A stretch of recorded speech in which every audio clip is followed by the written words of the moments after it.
Hi everyone. So it's month 16 of 2 weeks to flatten the curve. This is Charlie Veitch on the longest day of the year here in the Northern Hemisphere from my Kiwi Aussies, Solomon Islands crew. Enjoy your bloody shortest day. It's probably still warmer down under than it is here in Manchester. It's hard to know what to think or what to say these days. I mean, it's all just so honky honk. Turned on the news yesterday. Global aviation is down by 3/4. Now that's big. That it's not like, oh, we're in the recession, the economy's doing badly, global aviation dropped 12%, and then all the investors are like, whoa, 12%, that's bad. It's down 3/4. Whoo! Imagine you're like, imagine you work at Boeing or Airbus, or even like you work at Fokker. Oh, my son Leo was laughing at the Fokker 100. I was like, son, yeah, I used to, right when I was like flying with KLM, I used to fly in the Fokker 100. Great little jet. Oh, so today's rant is about how in the great game that is life, in this great adventure, in the great dream, in this great mystery, because let's be honest, nobody knows what's going on. We can't even figure out the double slit experiment with the 2 slits and the electrons.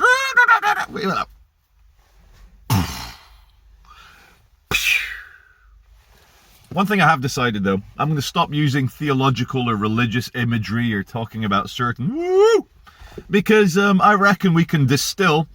We can like listen in, we can fine tune that radio.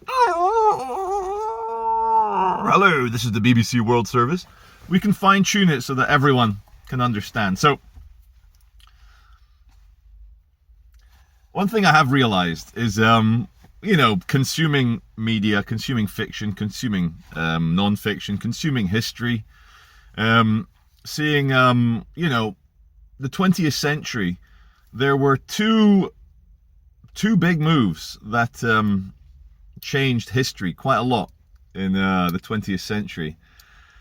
First one, very early 20th century, was there was a young, crazed, OCD, order, cleanliness obsessed man called Adolf in Germany.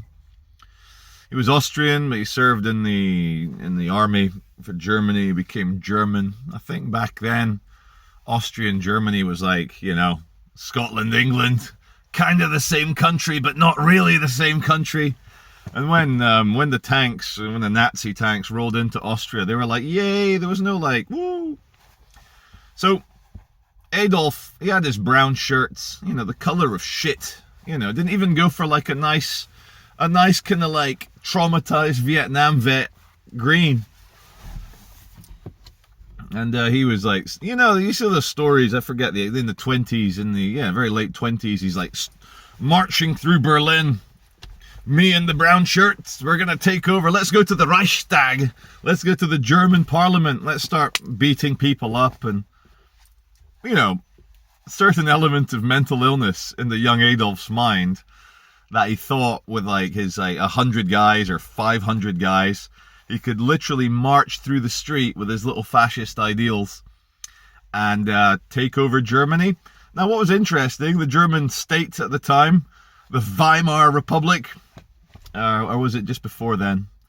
They were like, right, Adolf, you and your men, a few people have died in this public protest agitation.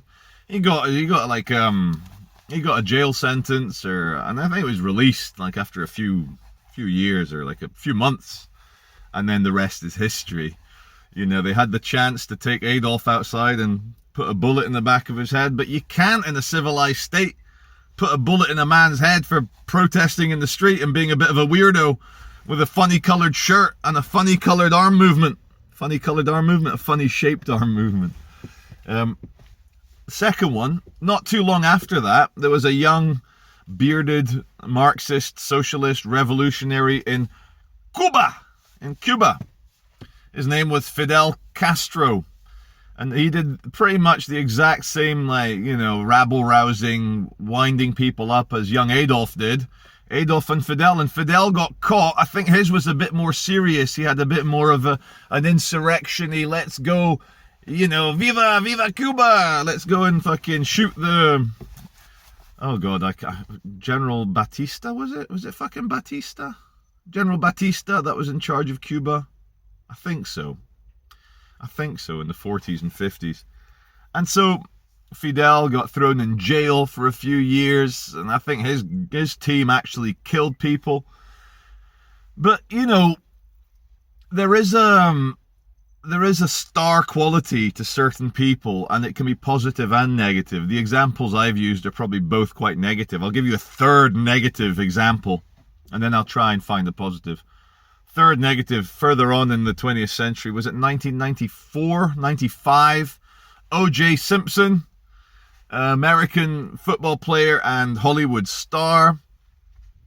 Yes, he murdered his wife, ex-wife, and yes, he murdered her new friend, Ron Goldman. Young guy, and everyone forgets about the poor Goldman guy. And you know, his dad was on TV a lot saying, "Come on, don't forget my son. He was also hacked to death by O.J. Simpson." And yeah, like you watch the documentaries or you watch the old footage, how O.J. Simpson was like treated. Oh wow, demigod, true demigod. You couldn't have done that. And then in his trial, you know, like this is like hot off the back of the LA riots where Rodney King beating by the white policeman, one of whom was called Officer Coon. Can you believe that? Okay, I'm stealing a bit from Bill Hicks. He did crack that same, can you believe Officer Coon? But again, like in the jury, the diverse mixed jury, they're like, wow, it's O.J. Simpson. And can you actually believe letting a man off just because he's a Hollywood star, because he's black, or because he's a revered American football player, and that's like a big thing in America?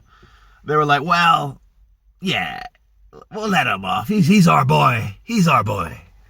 They're not taking our boy to jail. What a joke. What a joke. And so O.J. Simpson, you know, that's, let's be honest, that star quality saved him from the electric chair, hacking 2 people to death. And that joke, oh my god, if the glove doesn't fit, you must acquit. It's like, there's many times where something on my body has been too big to fit something skin tight over, and it doesn't help that you've got your sweaty, frictiony hand. Where am I going with this? I'm trying to say is society gets the shine, the glow of stars blows people away, whether it's like a young revolutionary Fidel, whether it's a young Adolf being a bit autistic on the streets of Berlin thinking that 30 guys could take over the most powerful industrialized nation in young Europe, or whether it's O.J. Simpson, who is like so caught up in his own hubris, believes he can murder his wife and get away with it. And guess what? He was right. He did actually murder his wife and get away with it. The world's fucked, man. The world is fucked. But one thing I have learned is that your ideological adversaries, I don't like to use the word enemies. Enemies is like too set in stone, and like only a retard deals in absolutes. Unless you're talking about computing, binary, genders. But the people who are your adversaries, like, let's see what they want. They want you to have no more children. They want your kids gender confused and taking loads of drugs and hormones and eventually killing themselves, because that's good for the world population and good for the environment. They want you to lose your job. They want you to be banned off social media for, you know, for your wrong think. And they want to bring in a globally homogeneous planet of utter tragedy. And they don't so much want you dead, because let's be honest, as Zbigniew Brzezinski stated in his book Technotronic Society, it is so much easier to kill 1 million people, 10 million people, than it is to empower or change or run 10 million people. So your ideological adversaries, they want you to give in, get on your knee, bow down, and admit defeat. They want you humiliated. They want you broken in the mind and the heart. They want you bending over, willingly offering that sphincter to them. And so many times throughout history, there is a kind of story of self-sacrifice of yourself. There is the story, never-ending story, of speaking the truth despite what your adversaries are trying to say, despite what they're trying to do. There is that great story all across the world, the myth of every society.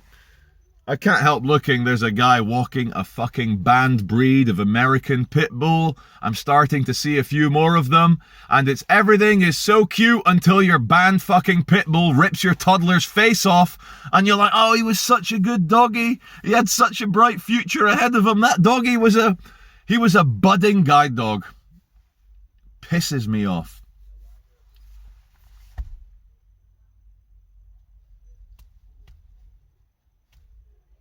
You know, like, there's another reason your ideological adversaries don't want you dead, is that killing people creates martyrs, killing people creates retribution, killing people actually wakes up the peasantry as to what's going on.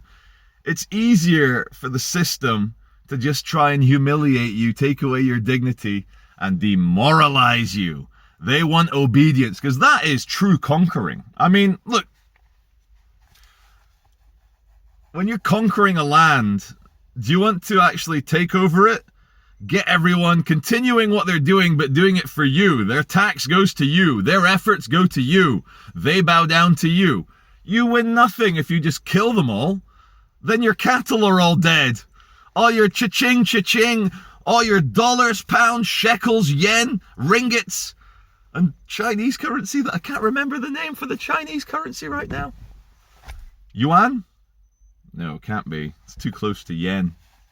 Oh. So, I'm banned from Scotland as of midnight last night. Banned from Scotland. You gotta love it.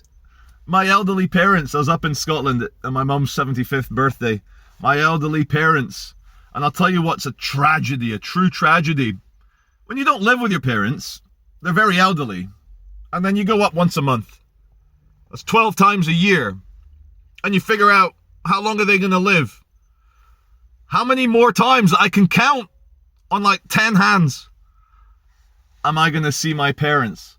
And the government says, no, you're not allowed to because of the cough and sneeze. You're not allowed to visit your parents. Well, again, they don't want to kill me. So easy to kill me. So easy. Anyone can be assassinated now. They got heart attack weapons. They send a message with Novichok. They can drone strike you. They can cut the brakes on your Mercedes as you're driving away from the paps. But they actually want your submission. They want you to point that sphincter towards their face as they unzip and unfurl their giant power cock of death. On that note, have a great day. Just don't give up, okay? Like, don't ever give up. That's what they want. They want you to give up and be demoralized. But, you know, when the world turns into a circus, put your face paint on and start throwing shit pies.